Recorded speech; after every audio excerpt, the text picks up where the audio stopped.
नारायण ने बोला, लक्ष्मी आज शनिवार का दिन है, जिस दिन अपन इस दरिद्रता से मिलने के लिए पीपल के पेड़ के नीचे आए हैं। हिंदू धर्म में ये दिन पीपल के वृक्ष के लिए पूजनीय होगा। जो भी शनिवार के दिन पीपल के वृक्ष की पूजन करेगा, दूध चढ़ाएगा या मिष्ठान का भोग लगाएगा, लक्ष्मी और नारायण उसके घर में प्रवेश कर जाएगा। लक्ष्मी और नारायण उसके घर में प्रवेश करेगा। लक्ष्मी जी बोली, नारायण आपने तो एक दिन का वार लिख दिया, शंकर जी ने 7 वार बनाए हैं, रविवार, सोमवार, मंगल, बुध, गुरु, शुक्र और शनि, ये शिव जी ने बनाया। अब एक दिन आपने अपना बना लिया, बाकी के दिन अगर कोई इस पीपल के वृक्ष के नीचे आएगा और यहाँ तो दरिद्रता बैठी है, तो उसका क्या होगा? भगवान नारायण बोले, सुन दरिद्रता, तेरे से एक विनती है, अगर कोई भी मनुष्य इस पीपल के पेड़ के नीचे अगर 7 दिन में आता है और उसके हाथ में अगर कोई सामग्री होती है तो तू उसके घर में प्रवेश नहीं करेगी।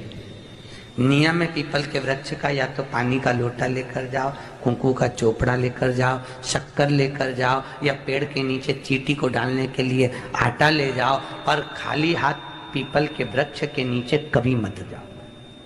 खाली हाथ जाओगे तो दरिद्रता तुम्हारे घर में प्रवेश करेगी। महाराज भगवान विष्णु ने दरिद्रता देवी को देखकर कहा, अरे ओ दरिद्रता देवी, लक्ष्मी जी की बड़ी बहन ज्येष्ठा, आप पीपल के वृक्ष के नीचे बैठी हो। इस पीपल के पेड़ के नीचे हम लक्ष्मी जी के साथ शनिवार के दिन आपसे मिलने के लिए आए हैं। शनिवार के दिन जो पीपल के वृक्ष के नीचे दिया लगाएगा, उसके घर में कभी संपदा की कमी नहीं होगी। सारे दिन पीपल के वृक्ष के नीचे हमारा निवास होगा।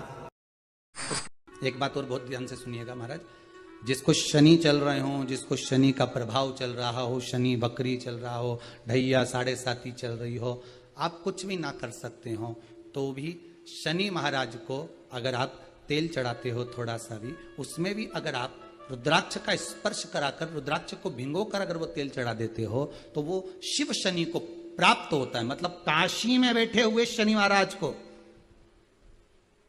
भगवान विश्वनाथ की स्थापना जिस शनि महाराज ने करी थी काशी विश्वनाथ, उन शनि को प्राप्त हो जाता है। जब प्राप्त होता है, शनि प्रसन्न होकर आपको वर प्रदान कर कर चले जाता है। शनि की कुदृष्टि आपसे हट जाती है, रुद्राक्ष में वो आनंद है।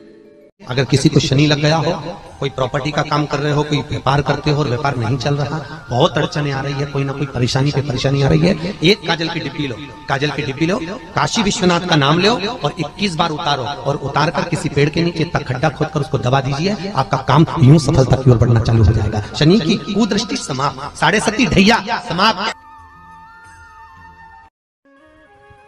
शनिवार के दिन जो पीपल के वृक्ष में सरसों के तेल का दीप लगाता है, उसको शनि कभी परेशान नहीं करता। एक बात हमेशा ध्यान रखिएगा, मान लो अगर कोई भारी रोग ऐसा शनि महाराज के कारण हो गया हो, अच्छे काम करते करते उल्टे हो रहे हैं, होते हैं किसी किसी के साथ में, विपरीत परिस्थितियां आ जाती है, अच्छा करने जाओ बुरा हो जाता है, अच्छा कर्म करने जाओ बुरा हो जाता है। तो पीपल के वृक्ष की जो छाल होती है, छाल देखिए, पीपल के वृक्ष में जो छाल लगी होती है, उस छाल को घिसकर चंदन बनाकर भगवान शंकर का स्नान कराकर, अभिषेक कराकर, पूजन कराने के बाद में पिपलेश्वर महादेव का नाम लेकर, कौन से महादेव? पिपलेश्वर महादेव का नाम लेकर वो जो घिसी हुई छाल होती है, उस छाल का तिलक भगवान शंकर को लगा लो और उसी का थोड़ा सा भाग अपने कंठ पर, मस्तक पर लगाना प्रारंभ कर दो। धीरे धीरे जो विपरीत दशा है वो सुधरना प्रारंभ हो जाती है। पर नाम याद रखना, पिपलेश्वर, जम के बोलिए, पिपलेश्वर महादेव। आज शनिवार का दिन लक्ष्मी और नारायण तुमसे मिलने के लिए पीपल के वृक्ष के नीचे आए हैं। इसलिए जो शनिवार के दिन पीपल के वृक्ष के नीचे अगर जड़ के पूजन कर कर, दूध चढ़ाकर, जल चढ़ाकर दिया लगाएगा, उसके घर में हम दोनों लक्ष्मी नारायण उस व्यक्ति के पीछे पीछे उसके घर तक जाएंगे। किसके घर तक? कौन से दिन?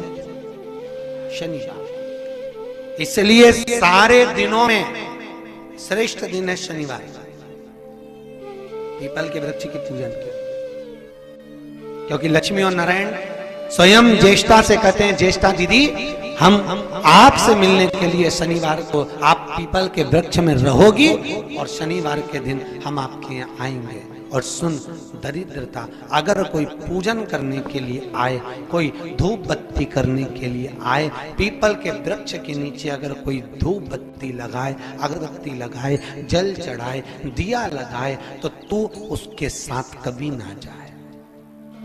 हाँ, एक दिन देता हूं तेरे को जाने के लिए। नारायण कहे किसको? ज्येष्ठा से कह रहे हैं, ज्येष्ठा तुझे एक दिन दे रहा हूं, वो दिन है रविवार को। पीपल के पेड़ के नीचे ज्येष्ठा तू रहेगी। इस दिन जो परिक्रमा करेगा, जो पूजन करेगा, उसके घर में तू उसके साथ पीछे पीछे जाएगा। कौन से दिन?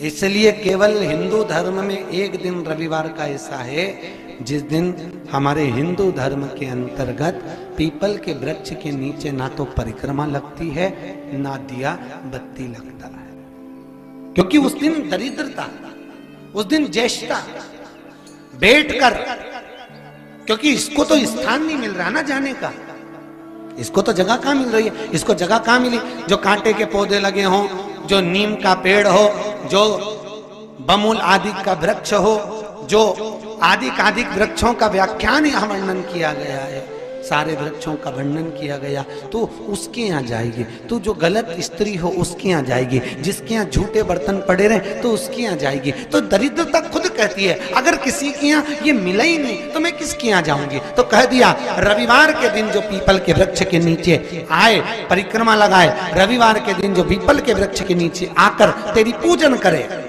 वृक्ष की, बस तो उसी के पीछे चलिए। कौन सा दिन? पर सुन, भगवान विष्णु कह रहे हैं, ए दरिद्रता, ए ज्येष्ठा, ज्येष्ठा जी सुनो, एक काम आपको और देते हैं। आप दुनिया का समृद्धि, जब आप स्वयं दुनिया के घर ढूंढ रही हो रहने के लिए, अगर कोई कन्या कुमारी अवस्था में, कोई वर कुमारी अवस्था में रविवार के दिन अगर आपकी पूजन करे, तो जैसे आप घर को ढूंढ रहे हो ऐसे ही उसको वर की प्राप्ति हो जाए। काय की प्राप्ति हो जाए? वर की। तो जिसकी जो कन्या कुंवारी रहती है, वर कुंवारा रहता है, केवल उसके लिए रविवार की छूट दी गई। काय के लिए? विवाह के लिए, बाकी की लक्ष्मी के लिए नहीं, संपदा के लिए नहीं, कोई सी रोग मुक्ति के लिए नहीं, केवल विवाह के लिए रविवार के दिन पीपल के वृक्ष की परिक्रमा दिया लगाकर कर सकते हो। और कहते हैं फिर उससे हमारा विवाह मात्र 3 महीने में पक्का हो जाता है। 3 महीने। जिन लड़का लड़कियों का विवाह नहीं होता वो पीपल के वृक्ष के नीचे रविवार के दिन घी का दिया लगाए, 2 गोल सुपारी रखे, उसकी पूजन करे, कच्चे सूत से 7 परिक्रमा करे और सुपारियों को उठाकर वापिस कटोरी में रख के ले जाए और उसको 3 महीने घर में पूजन करे। उसके 3 महीने में विवाह पक्का हो जाता है। आज भी नियम। तू निवास करे,